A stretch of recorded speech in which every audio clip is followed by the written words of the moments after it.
Hey guys, and welcome to one more episode of Builder Nation. For today's saying that we have Mostafa ElSayed, co-founder and CEO of Automata, a London-based startup providing automation solutions to the life sciences industry. So welcome. Super happy to have you here. Super excited to get to hear about the company. Yeah, thanks for having me. My name is Mostafa. I'm the co-founder and CEO here at Automata. Like you said, we're an automation startup based in London. The usual way I introduce myself is that I'm not an engineer. I don't have a robotics background, and I don't have a life sciences background. So feel free to log off if you want at this point. Basically, I'm trained as an architect, specifically an architect in the design tradition. And I work in a company here in London called Zahadid Architects. Some of your listeners might have heard of, comparable to something like Frank Gehry on the West Coast, kind of known for its non-standard architecture, let's call it that. And I think what a lot of people don't know is that architecture these days, like a lot of industries on the progressive end, is primarily the interaction between design and technology.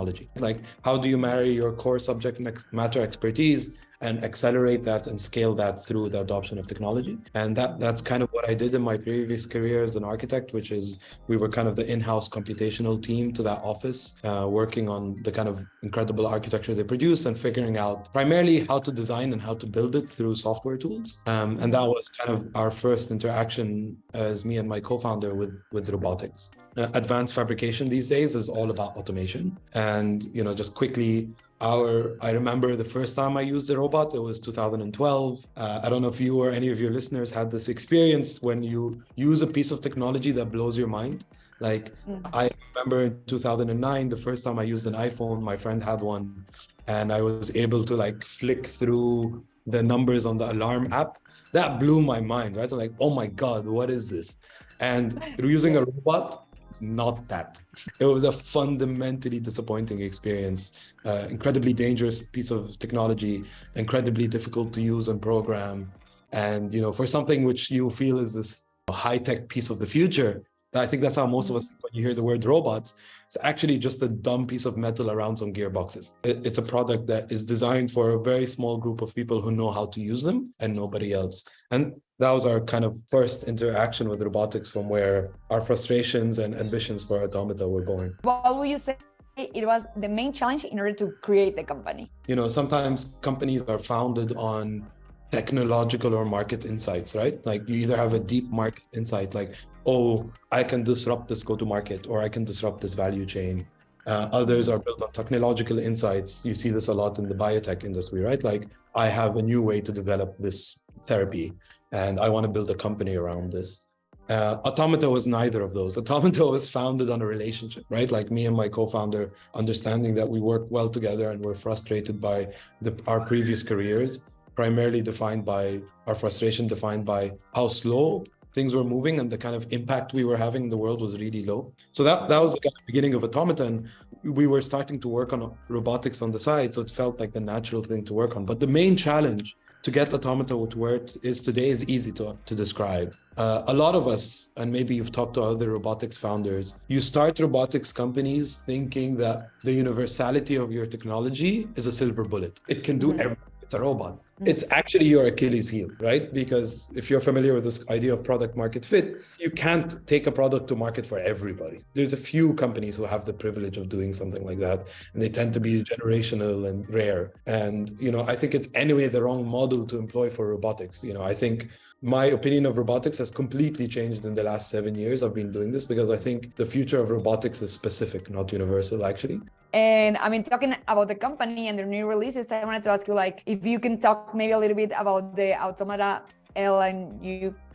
Yeah, LINQ. Yeah, so Automata LINQ is our newest product. It's a kind of hardware software services platform that we're bringing to the life sciences. We have been bringing for the last couple of years, which is our answer to this idea of the future of automation is specific, right? What I mean by that is, as you can see behind me, our previous products used to be these robotic arms, and our new products are our entire automation platform. The way to think about it is, if you walk into a life sciences facility or specifically a lab, what you see today is nearly similar to what you would have seen 60 years ago, 50 years ago, which is a scientist standing at a bench doing an experiment. That is what we want to change, right? These people are incredibly skilled. They should be doing other things that are more valuable to their time, especially considering the kind of massive pain points in the life sciences today. Like, the life sciences touch every aspect of our lives now. It's the food we eat, it's the drugs we take, it's the therapies we hope for, it's the materials we use in our products. It's all touched by the life sciences now. And at the heart of the life sciences, a lot of that innovation is still a lab, right? It's a bunch of people in a lab trying to create these breakthroughs. And we should be using these people better than moving liquid from machine A to machine B. And that is what our platform does. It's a kind of hardware platform designed around the bench, but it's a bench designed for automation first, not humans first, if that makes sense. So think about the laborative as a robot. And it's a software product that allows you to program your experiment rather than program a robot. And that's what I mean by specific automation. Like, end users of robotics should not worry about the robot. They should worry about what they want to get done with the robot, and we take care of everything else. This idea that everyone will learn how to program a robot, I think, is problematic in the short-term adoption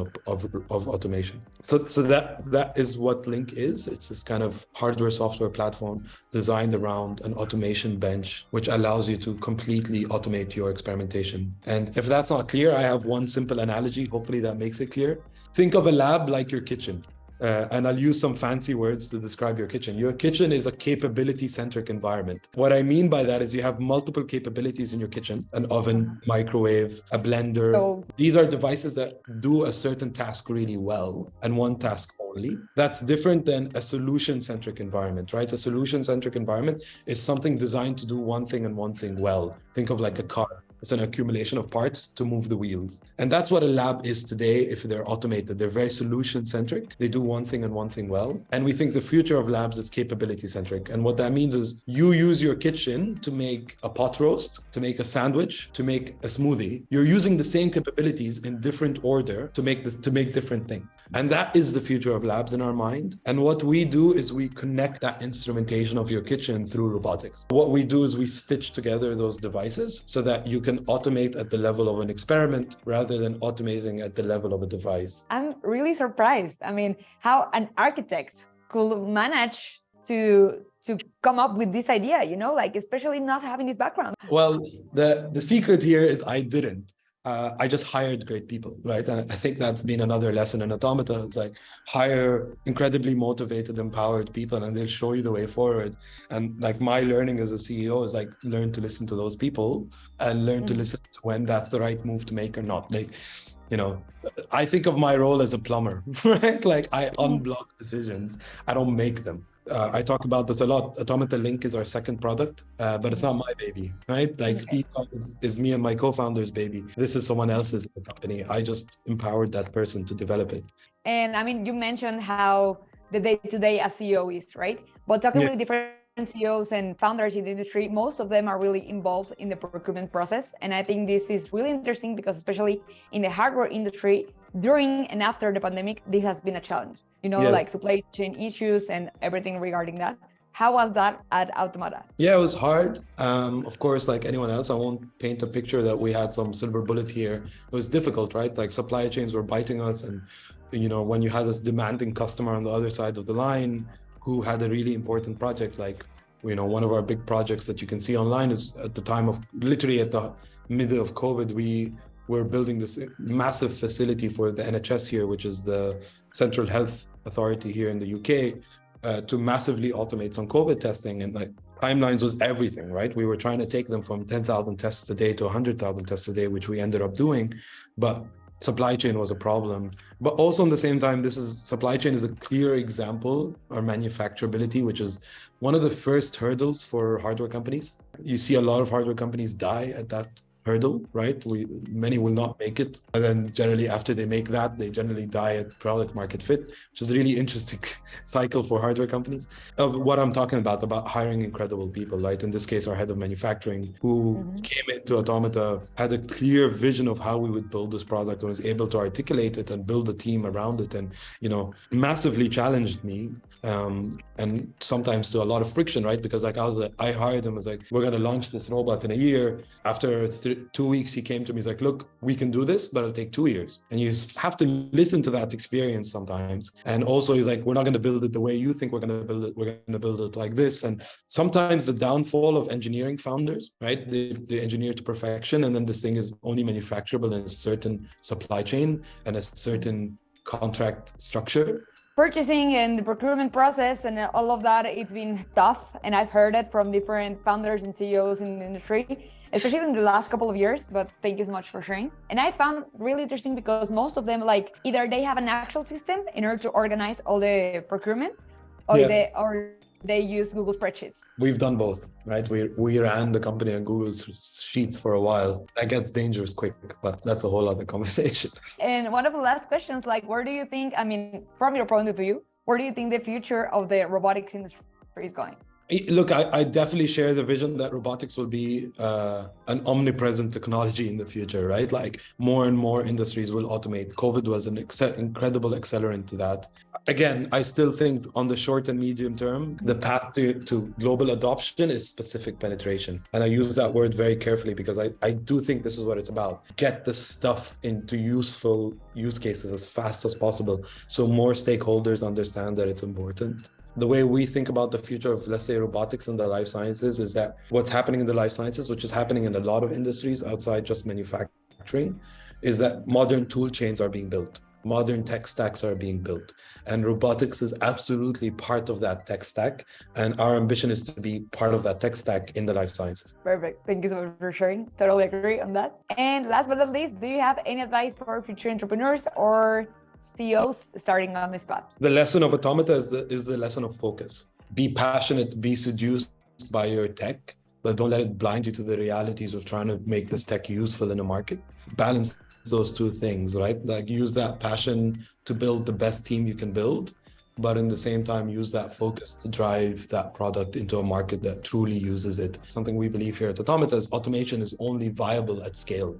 Allow that focus to drive it in a way that is useful and has impact so that people adopt it at a scale that matters. Perfect. Thank you so much for sharing. And thank you so much for being here, Mostafa. Thank you for sharing your experiences. Where can we find you? Do you have any social media handles, or where can people find the company? You can find me on social media. I'm not active, but Automata is a much better presence if you want to check it out. So you can check us out at automata.tech. We're on LinkedIn, we're on Twitter. The team is quite active there talking about both automation in the life sciences and our projects, but just generally automation as well. Thank you so much. And remember, guys, that you can also find more information, interesting articles, interesting interviews, just like this one, directly on our website, controlhub.com/builder-nation. We would love to hear from you.